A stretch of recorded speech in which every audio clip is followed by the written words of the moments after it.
محمدرضا شاه پهلوی توی کتاب مأموریت برای وطنم بخش‌های مهمی از خاطرات و شناخت شخصی خودش در مورد پدرش رضاشاه رو روایت کرده.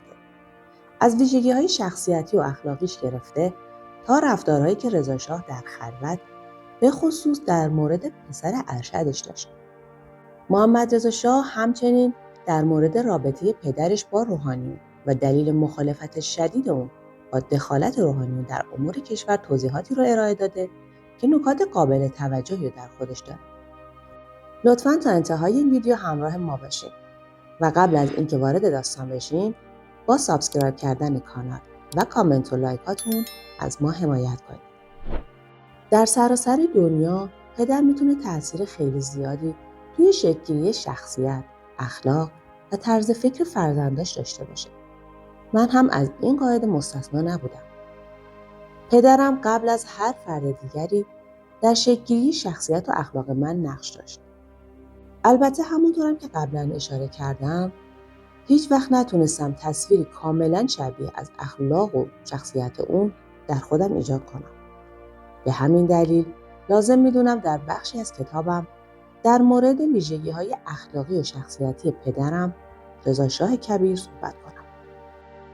حتی مخالفان رضاشاه هم نمیتونستن قدرت شخصیت و اقتدار عجیب اون رو انکار کنن. اون شخصیت متفاوت و خیلی قدرتمند داشت.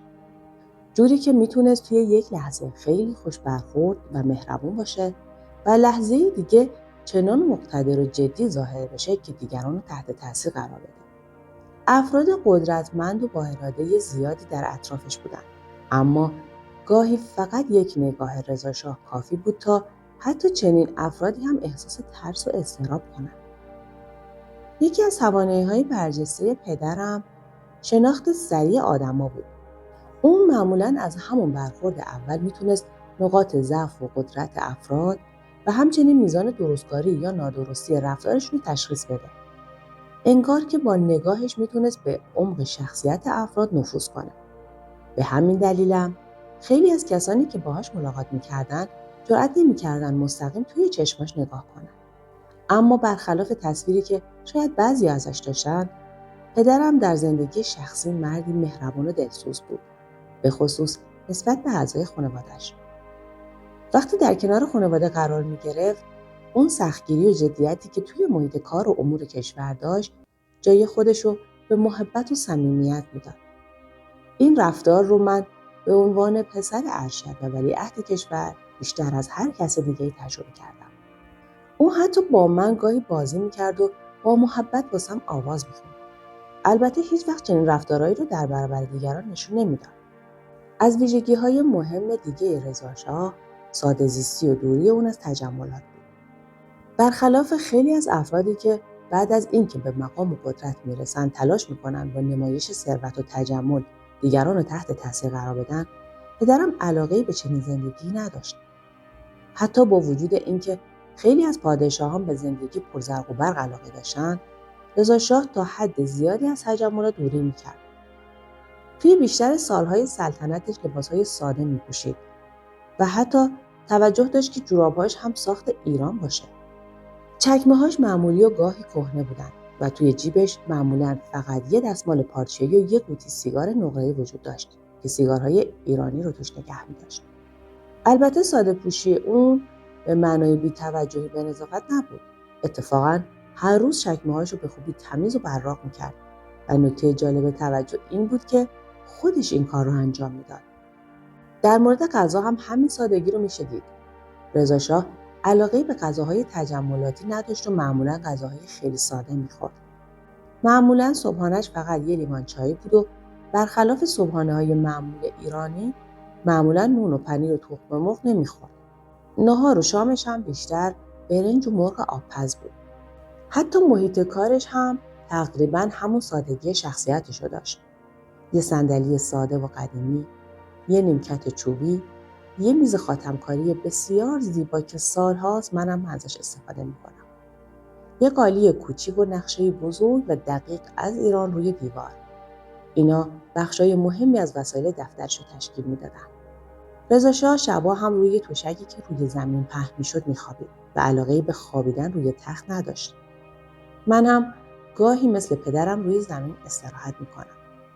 برنامه روزانه‌ش هم خیلی منظم و دقیق بود. رضاشاه معمولاً رأس ساعت 5 صبح از خواب بیدار میشد.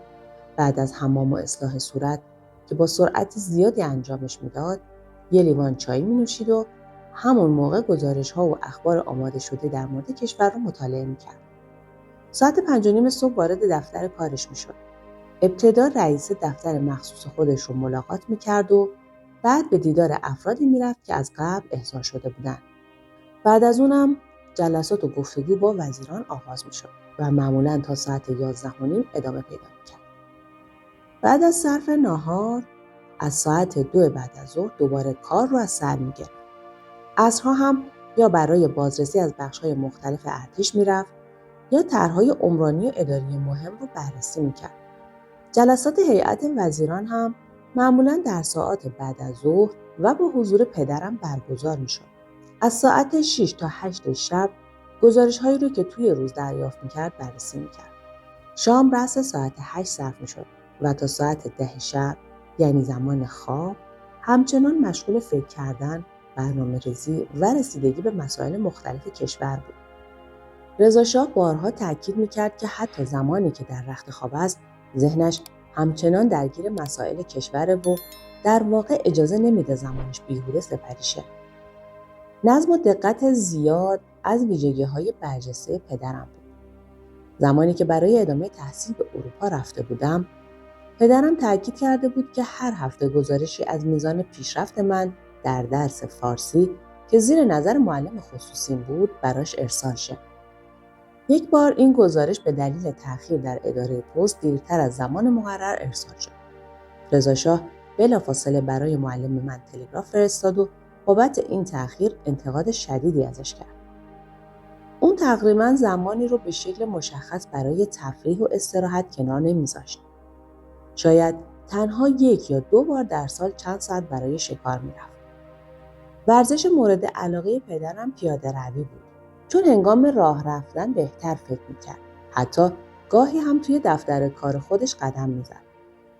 برای بازدید از مراکز و سازمانهای نظامی هم گاهی زودتر از خودرو پیاده میشد و بخشی از مسیر رو پیاده طی میکرد. عصرها هم گاهی توی باغ کاخ قدم میزد و ملاقات کنندگان اون عادت کرده بودن هنگام پیاده روی بهش ملحق شن و صحبت‌هاشون رو توی همون زمان مطرح کنن. در مورد دیدگاه‌های مذهبی رضاشاه هم مطالب زیادی گفته شده. اما من به عنوان فرزند اون میتونم بگم که پدرم بدون ریا و تظاهر به خداوند اعتقاد داشت. با این حال بعضی افراد به اشتباه تصور می‌کردند که رضاشاه اعتقادی به خدا نداشته. دلیل این برداشت هم بیشتر به برخورد اون با روحانیون مربوط می‌شد. واقعیت این بود که رضاشاه با دخالت روحانیون توی امور سیاسی و حکومتی مخالف بود. او معتقد بود دین و سیاست نباید به شکلی در هم ادغام بشن که اداره کشور تحت تاثیر مسائل مذهبی قرار بگیره و بارها میگفت روحانیون نباید توی امور کشور دخالت کنند و اعتقاد داشت که اگه سیاست یک کشور بیش از حد با مسائل دینی در هم آمیخته بشه، روند پیشرفت کشور با مشکل مواجه میشه. رضاشاه معتقد بود دخالت روحانیون در امور اجرایی کشور میتونه خیلی از برنامه‌ها رو با تأخیر مواجه کنه. اما این دیدگاه به هیچ عنوان به معنای بی‌توجهی اون به اسلام یا باورهای دینی نبود. برعکس، پدرم برای روحانیون پیشرو و متدینی که درگیر خرافات نبودند احترام زیادی قائل بود. یکی از نشانه‌های اعتقادات قلبیش هم علاقه خیلی زیادش به امام رضا بود. به همین دلیلم نام رضا رو به تمام اسمهای پسراش اضافه کرده بود و هر زمانم که فرصت پیدا می‌کرد برای زیارت امام رضا به مشهد سفر می‌کرد. از نظر میهن‌دوستی هم رضاشاه باور عمیقی به ایران داشت و معتقد بود تمدن و فرهنگ ایران در جایگاه بسیار بالایی قرار داره. گاهی پیشرفت کشورهای دیگر رو تحسین می‌کرد، اما در عین حال علاقه داشت که از روش‌های جدید آموزشی و علمی برای تربیت نسل جوان ایران استفاده بشه. به باور من کمتر کسی به اندازه رضاشاه برای پیشرفت اجتماعی توسعه ایران تلاش کرده بود. اون با وجود احترام زیادی که برای تاریخ پر افتخار ایران قائل بود و علاقه داشت سنت‌های باستانی کشور حفظ شوند، معتقد بود ایران برای رسیدن به استقلال و سعادت باید با سرعت زیادی پیشرفت کند. به همین دلیل با وجود اینکه خودش چندان به خارج از کشور سفر نمی‌کرد، ذهنش دائما درگیر توسعه زیرساخت‌های ایران بود. از ساخت کارخانه‌ها و نیروگاه‌های برق گرفته تا توسعه راه‌آهن، جاده‌ها و ایجاد ارتشی قدرتمند برای کشور. مشخص نبود تمام اطلاعات رضاشاه درباره تحولات علمی و صنعتی جهان رو دقیقاً از چه منابعی به دست میاره. اما معمولاً از تازه‌ترین دستاوردهای صنعتی، اقتصادی و نظامی دنیا اطلاع داشت. پدرم فقط مردی جدی و سختگیر نبود. سرعت انتقال فکر اون فوق‌العاده بود.